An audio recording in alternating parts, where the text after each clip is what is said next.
Sobat JKN, perkenalkan nama saya Eka.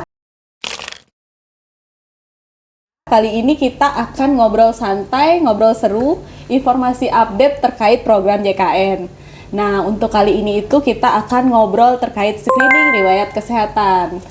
Dan kalau ngobrol itu pasti perlu narasumber dong. Jangan sedih, kali ini kita akan bersama narasumbernya langsung dari BPJS Kesehatan Cabang Denpasar. Dengan siapa di sebelah saya? Halo, dengan Dayu Chandra. Yang kali ini akan membawakan materi terkait dengan screening riwayat kesehatan. Nah, untuk pertanyaan pertama nih Mbak Chandra, supaya peserta JKN yang dengar ini juga tercerahkan. Kalau screening riwayat kesehatan itu sebenarnya itu apa sih pengertiannya? Oke, jadi screening riwayat kesehatan itu merupakan salah satu program JKN berfokus pada program promotif preventif. Screening riwayat kesehatan itu fungsinya itu untuk kita biar bisa mendeteksi diri kita sedari dini supaya kita tidak menderita penyakit kronis tersebut atau untuk mencegah gitu ya? Iya, betul banget. Jadi di program screening riwayat kesehatan ini sejalan juga dengan program pemerintah untuk menurunkan angka kematian akibat penyakit tidak menular. Dengan pendeteksian risiko secara dini, kita harap program ini sejalan dengan program pemerintah untuk menurunkan angka kematian akibat penyakit tidak menular. Jadi dengan adanya deteksi dini risiko penyakit seperti diabetes mellitus, hipertensi, ginjal kronik, dan jantung koroner, harapannya masyarakat semakin aware dengan kondisi kesehatannya dan dapat dilakukan pencegahan sebelum keparahan timbul dan juga komplikasi penyakit menjadi timbul seperti itu. Oh gitu, berarti ini tuh sebenarnya pencegahan ya, untuk mengurangi angka yang ada sekarang sama mencegah untuk kedepannya lagi ya. Oke Mbak Chandra, tadi kan sudah dijelaskan tuh pengertian dasarnya, tujuannya apa. Nah, kalau orang yang melakukan screening riwayat kesehatan tuh siapa aja itu, apakah wajib atau tidak? Baik, jadi untuk pengisian screening riwayat kesehatan ini sangat baik ya. Tentunya ini wajib bagi seluruh peserta JKN karena tujuannya baik juga dan dapat dilakukan oleh peserta JKN dengan usia di atas 15 tahun. Dan pengisiannya dapat dilakukan setiap 1 tahun sekali. Oh, gampang ya sebenarnya kalau kita ada niat 1 tahun sekali itu pasti kita bisa lah ngelakuin ya.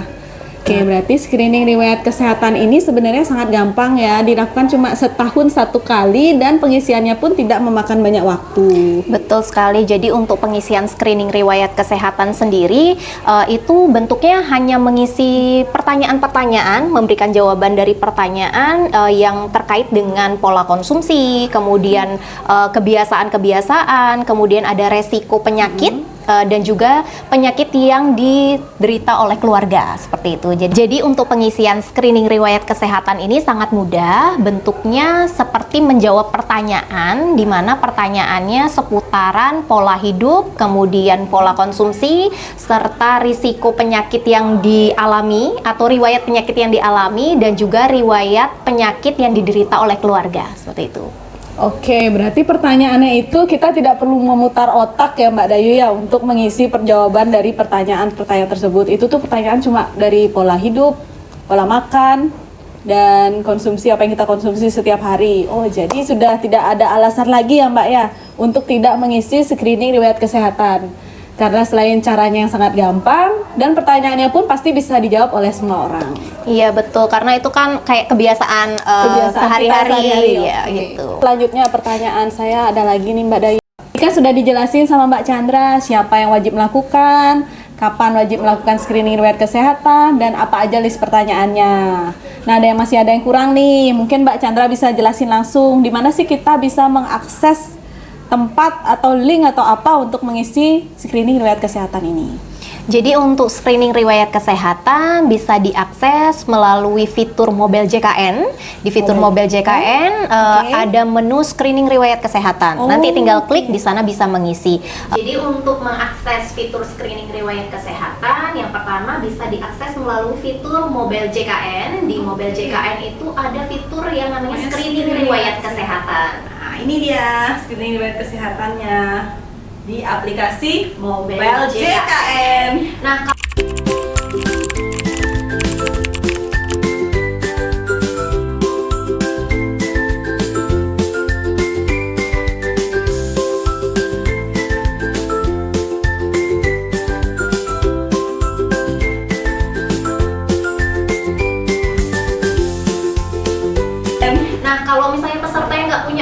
mobile JKN di mana? Kalau peserta yang tidak punya aplikasi mobile JKN bisa mengakses web screening, jadi nanti tinggal dicari di website aja, di Google gitu ya, dicari aja screening riwayat kesehatan BPJS Kesehatan, nanti langsung muncul. Selain di aplikasi mobile JKN, untuk fitur screening riwayat kesehatan itu bisa diakses juga, tinggal diketik aja di Google, dicari website screening BPJS Kesehatan, nanti langsung muncul, tinggal diklik saja.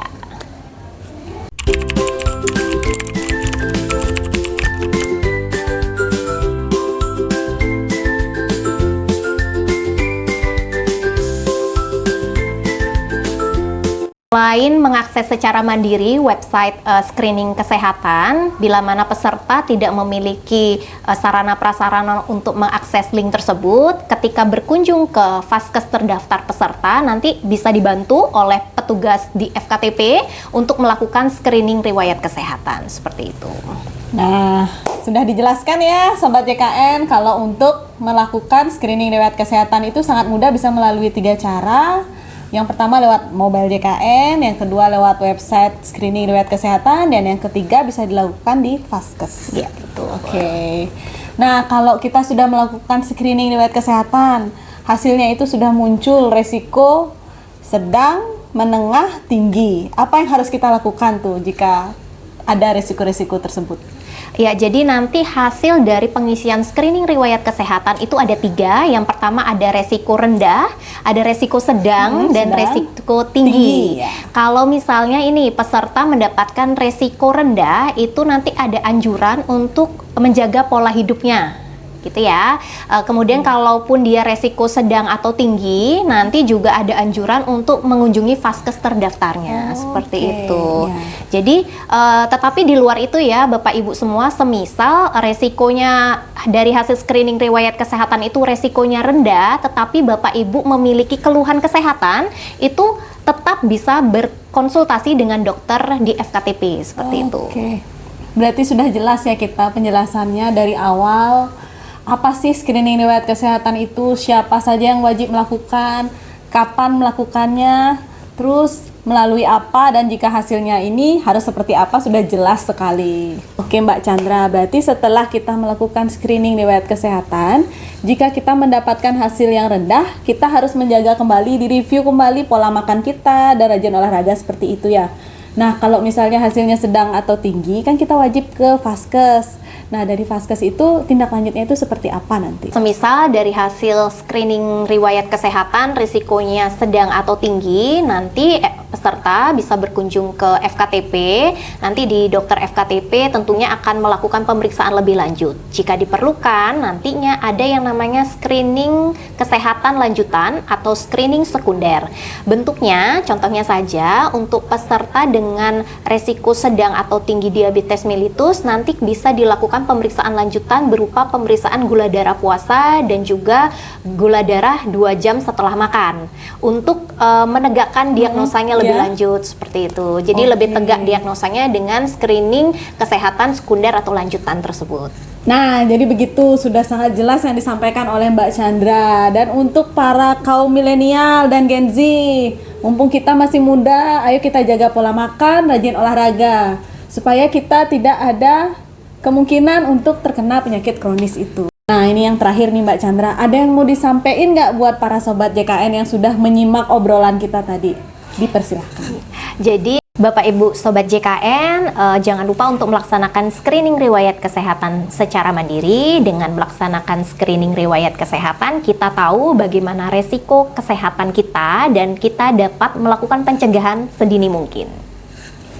Oke, baik. Terima kasih Mbak Chandra atas pencerahannya kali ini terkait screening riwayat kesehatan. So, jangan lupa Screening riwayat kesehatan.